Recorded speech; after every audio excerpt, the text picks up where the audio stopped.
Welcome back to the Traders Network. I'm Michael Yorba, your host. Thanks for joining us. Broadcasting to you live from the Dallas KFXR 1190 AM iHeart Media Studios and worldwide through Yorba Media. I have Perry West, CEO, New Global Energy, on the show with us today. Perry, welcome to the show. Hi, how you doing, Michael? I'm doing great. All right, Perry, I was looking at your company. When it comes to food, you guys have got it covered. This is I can't wait to get into the moringa, but first, let me back up a little bit, and please give us the depth and the background of the management style that you bring to the table. We're my background is primarily technology development in small public companies over the last 30 years, essentially, and we brought that and those ideas to New Global Energy, which is basically a renewable and sustainable agriculture and aquaculture company driven by technology, and so that's been our focus. And we're trying to drive the company to focus on the acquisition of and operation of high growth assets in this industry. Well, you certainly have the portfolio taken care of. But let's get into you for a second here, because you're an attorney, you're a practicing attorney, and you have had some milestones, some success in your history. Bring some of that out before we get into New Global Energy. Their bio, what they're into, and we've got plenty of time to walk through the different parts of the portfolio that you bring out.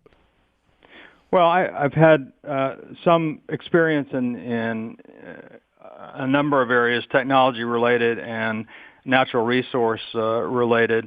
I was CEO of Cambridge Energy, which was a small public E&P company with oil and gas production in Louisiana and Texas and internationally in Indonesia.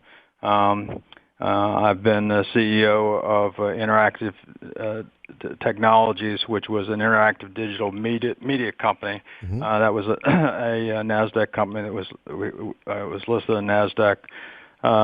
Early on, a business partner and I started American Financial Network, which became the largest computerized loan origination network in the country, and one of the first. Even in the days before public access to the internet, we operated our own network, and it became a significantly large company. I think we did well over $2 billion in business. We went from an idea to listing on NASDAQ early on, and I more recently been involved with the development of concentrated solar power technology through a company called Nanogen, which concentrated in developing a solar system not related or not using PV panels, but using concentrated solar in the small to medium size marketplace.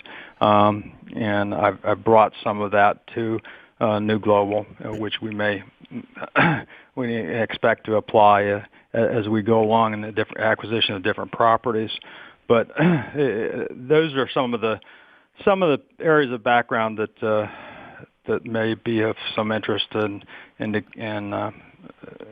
certainly relate to what we're doing here. Well, I can tell that you're a very modest person, but those are definitely some real strong attributes that you bring to the table: is continued success and being ahead of the curve. I wanted to bring that out for just a moment, but what led you to get into, because those are different fields, maybe the oil and gas is a natural resource, but now you're talking about farmland, aquaculture, shrimp, and then also this moringa plant or tree. I guess it's actually a tree. Let's get into that, because you're in an industry sector, as far as I'm concerned, because I'm a natural resource person from way back, and you're getting into an industry sector that there is always a demand for, and it seems to me you're a little ahead of the curve on this. Let's bring New Global Energy's bio out, a little bit about what the company does, and then if we can, we'll walk through and drill down into some of the different parts of your portfolio here. Well, as I indicated, we're basically an aquaculture and agriculture company, Right. Focused on areas that we believe are sustainable and renewable, an attribute which is really an essential to the future marketplace. I think if you look at the farmland as an asset base, for instance, Mm-hmm. I'm not sure how you could hit all the bases better for an investment or a desired asset than farmland. First of all, you have growing demand. The population is expected to grow 40% by the year 2050. Significant growth in demand. You have decreasing availability of farmland. Every year, worldwide, we lose an amount of farmland equal to about 40% of all the farmland in California. Every year, we lose that, and and those two things related add to a ever increasing value, and the record shows it. I mean, every year since World War II, the U.S. has had, and except for 4 years, has had a steady increase in the value of farmland. And focusing on that, it's just not doesn't make sense not to become involved and lay out a business plan which focuses on farmland as part of your asset base. Let me drill down into the farmland for a minute before we switch over to agriculture. On the farmland, are there any specific crops or types of farming that you think are going to be more valuable in the future than most people would know right now? Well, obviously by the areas that we focused in, we believe that aquaculture, which we'll talk about in a second, is an area, and some of the things we'll talk about, you'll see why it actually becomes obvious why that's a focus. We're trying to focus on crops that are make the most efficient use of farmland and crops which we can make a difference in applying technology, where we can reduce costs through the application of things like solar energy and feeding technology and those types of things. So in essence, what you're doing is you're through your farming, you're lowering the energy costs, you're protecting the environment, and you're creating food. Yes, I mean that's the bottom line, and that's the product, and it's a sustainable and renewable product. You grow the food, you sell it, you go back and you grow more food, and again on that same asset base. It's where, for instance, mining and oil and gas, it's a declining asset, depreciating asset, because the depleting asset, because you take out the oil and gas or the minerals out of the ground. With farming and renewable agriculture and aquaculture, you just go back and grow an additional crop every year or every 6 months or whatever your crop cycle is. Well, let's switch if we can. We've got about 3.5 minutes left in this segment, and talk just a little bit about the aquaculture, fish farming. Well, just to set the stage a little bit, in the United States, every American, on the average, consumes about 16 pounds of fish and shellfish a year, with about 4.5 pounds of that being shrimp. So you have an existing and significant market. The resources here in terms of growth have been limited, so that our seafood every year is an increasing percentage is imported. We import about 84% or 85% of seafood, and that's increasing. Just 10 years ago, that was only 63%. So you can see that there's an issue in terms of the United States being able to furnish enough seafood. Again, an area where there's an increasing demand. And aren't our oceans getting depleted? I mean, they're well, not only oceans. The oceans are getting depleted, but the commercial fish stocks in the ocean and some of the ocean fisheries as well. 75% of them are depleted. or over-exploited, as has been characterized by the UN. So that availability is becoming more limited as well. So it just drives up the demand curve to the point where it's you almost can't, if you're in this industry, you can't not be in this particular product range. Right. Let me see if I've got my statistics correct. But, in the 70s, aquaculture represented some 6% of the total seafood consumption. And today it's 40 and expected to go to 50% by 2024. So obviously you're in an area that there is definitely upside demand and declining supply until you figure out how to really move it out. So I want to applaud you on that. We're going to need to go to a break here, Perry, in just a minute, but I want to make sure the audience gets your contact information. newglobalenergy.net for the web address, right?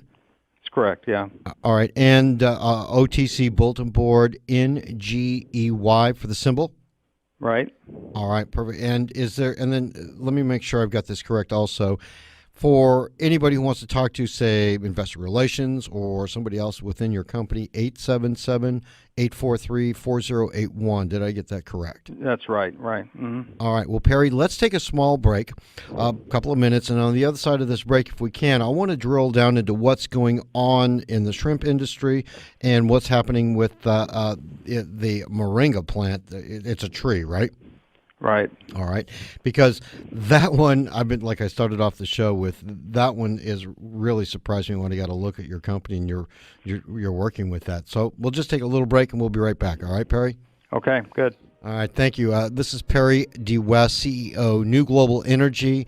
Symbol on that company is NGEY, traded on OTC bulletin board, and the web address newglobalenergy.net. We'll be right back.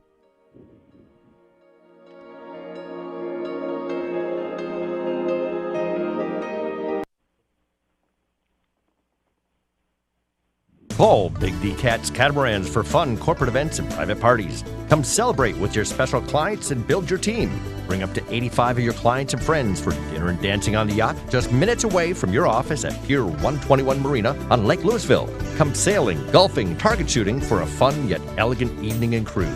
You have to see this beautiful 70-foot catamaran. Check out the website at bigdcats.com. And to book your event today, call 214-705-3772. Are you keeping pace with the change in business development technology? Make the job of your sales team easier and lower cost. The world is moving to mobile apps. Digital publishing is the way of the future. For less than $90 a month, Cookie can create a professional mobile app for your company. If you don't have one now, you'll be left behind. Make marketing more powerful, more successful. Big results don't need big production and big costs anymore. Contact Cookie.com now. Cookie is the solution for you to create content live, easily, and fast to your own mobile applications. Cookie.com, KOOKE.com. Hey Dallas, where do you go to hear the edgiest uncensored talk and cutting-edge local music? DeepElmOnAir.com. Whether you're looking for a good laugh, honest sports commentary, or DFW's best bands, DeepElmOnAir.com has got you covered. Deep Ellum on Air is located in the heart of Deep Ellum, where you can find the best local music, local businesses, and local people. This ain't your grandpa's radio. Heck, it ain't even radio. It's Deep Ellum on Air. Check them out at DeepElmOnAir.com today. Hi, this is Bernadette with the Drift Float Spa. Are you suffering from sleep deprivation? 1 hour of floating is the equivalent of 4 hours of REM sleep. Float today for only $59. Call us at 214-36-FLOAT or visit us online at adriftfloatspa.com. My name is Japal. 2 years ago, I received a kidney transplant. When I was 21 years old, I started dialysis. And for 7.5 years, I was a patient receiving treatments 3 times a week for 4 hours each session. And man, it was hard. When I was sick, I barely had enough strength to walk across the parking lot going to the movies with my brothers. But after my transplant, my strength and energy came back, and I was able to run around and play with my nieces and nephews, which is very important to me. Being outside and feeling that first sun on your face is just incredible. You just feel the energy and the strength back in your body. It's something that's just so unexplainable, but something that you appreciate to the fullest. Kidney disease affects so many people in the African American community. My kidney transplant gave me my life back, and by becoming a donor, you can help someone get their life back as well. You have the power to donate life. Be an organ, tissue, and eye donor. To find out how, go today to donatelifetexas.org. Sponsored by the Texas Department of State Health Services.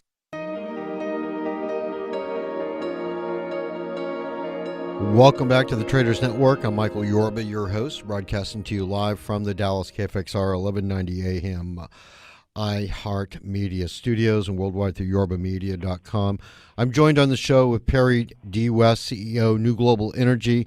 Symbol on this stock is NGEY, traded on the OTC Bulletin Board. Web address is newglobalenergy.net. All right, Perry, thanks for coming back on the show. Appreciate it.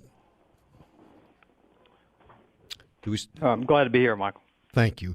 All right. When we were talking about aquaculture, where we left off on the last segment, and it's definitely got some dynamics that put you in the catbird seat, if you will, no pun intended.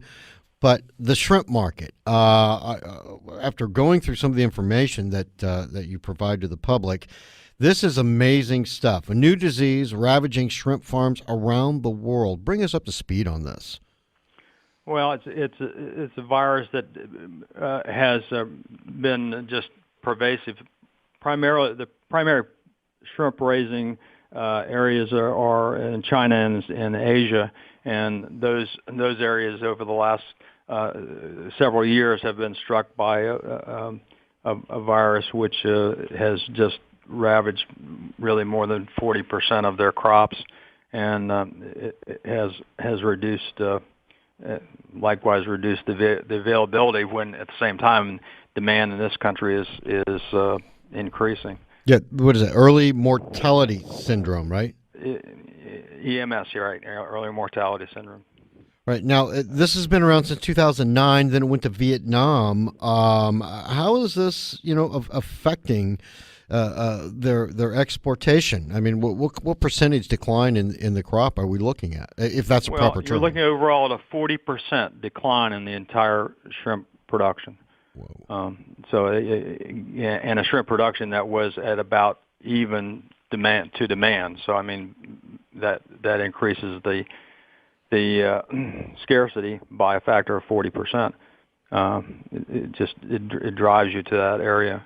All right, so that by you being in this industry, farming shrimp, I'm going to understand this disease. Somebody asked me, because I was talking about this interview with my significant other before I came onto the show, and they were wondering, does that spread to, let's say, all exoskeleton, like crab or lobster or things of that nature, or is it just focused on shrimp? This particular virus has been focused on shrimp, and the shrimp farms have gone to biosecurity to limit the spread. Of course, it had already taken its toll by the time they've done that. Okay. All right. So costs rising due to a 40%. I mean, is it 1-to-1? Are we looking at a different ratio for percentage cost of appreciation to purchase the shrimp relative to the decline, some 40% in the supply? Well, you have other market factors. People change their selection. So you don't have a direct 1-to-1. I mean, you can see what's happened in the stores when you go buy shrimp in the store. The reason for that is what's happened in Asia, because the shrimp production here is only a fraction of what we use. So it's not quite a 1-to-1, but it allows us an opening for the market. And basically, we have a 100% call on our any shrimp production, just like we do for our live fish production as well. Nice. You said live fish production. What else besides the shrimp are you producing? Well, we produce primarily tilapia, live tilapia. We do produce a couple other fish in smaller numbers, but primarily live tilapia, which serves throughout the Southern California market. One of the features to me, which just calls for focus on this industry and on New Global is this set of numbers, and that we have what we call a feed conversion ratio, which is the amount of food versus what is yielded. For instance, in sheep and cattle, you have an 8-to-1 conversion ratio, 8 pounds of food per 1 pound produced of sheep or cattle, 4-to-1 with pigs, 2-to-1 with poultry, and 1.5-to-1 with fish. So you have 1.5 pounds per pound of feed per pound of fish produced. So you can just see just by that basic number of food costs that fish is going to continue to increase and continue to dominate the market. Are you going to keep your operations domestic, or do you have plans for international expansion? We've been, throughout the last couple of years, developing and reviewing operations in Central America, mainly because it's been close to us, and we have some familiarity with operations down there and some industry contacts and relationships. Our focus right now, though, is in the Coachella Valley in Southern California. We believe there's other opportunities in the valley, and that will give us some ability to, save on some management and expense by dividing up our marketplace too much. But we have a lot of work to do in the valley in terms of expansion there. So we're focused there, but we're also have done work and looking at operations in Central America. Now, if I may, let's switch over to the moringa. I was just amazed at the statistics you've got here. First, let me back up. Tell everybody what it is, and then we can get into some of the statistics of how healthy this thing is. Well, moringa is basically a tree, and the products really are all parts of the tree, but it's primarily a seed pod that you harvest and eat as a bean or seed, or you process it as seed, or you process the leaves, and they can be ground and refined very fine into supplements, just in a gel cap supplement. They can be made into tea or other factors, but the two pieces of it that we're focused on are the seed pods and the leaves, and it's a tree, so you just harvest those parts of the tree, and it grows back, and you harvest again the following year those parts of the tree.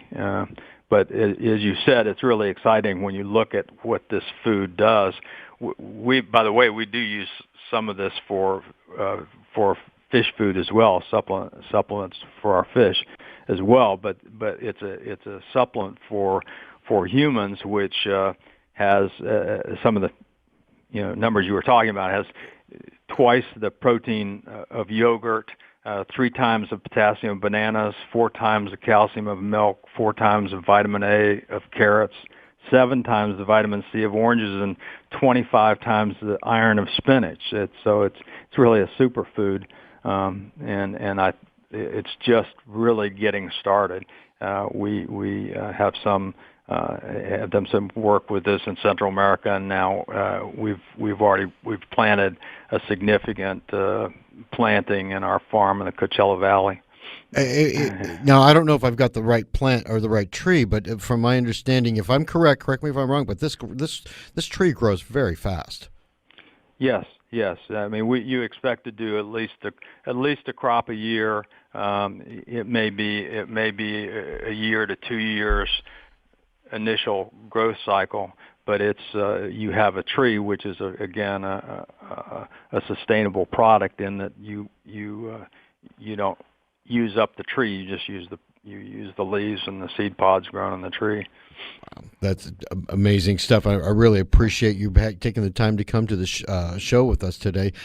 Perry, last parting takeaway message in the minute that we have remaining in the interview.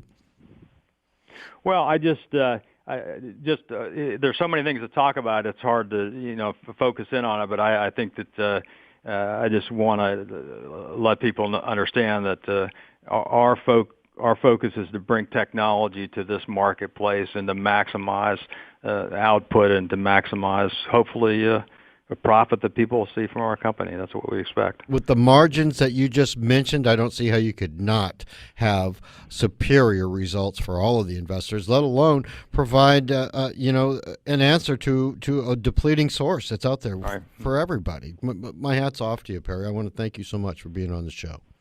All right. Thanks, Michael. My pleasure. Perry D. West, CEO, New Global Energy.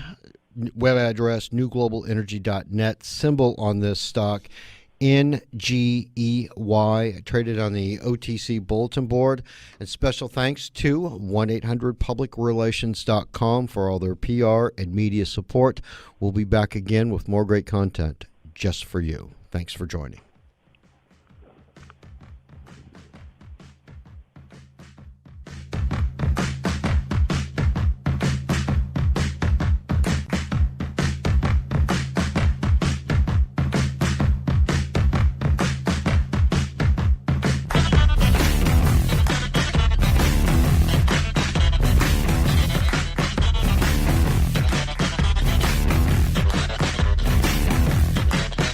Thanks for listening to today's program. The Traders Network is a production of Yorba.tv LLC and is streamed live and archived at yorbamedia.com.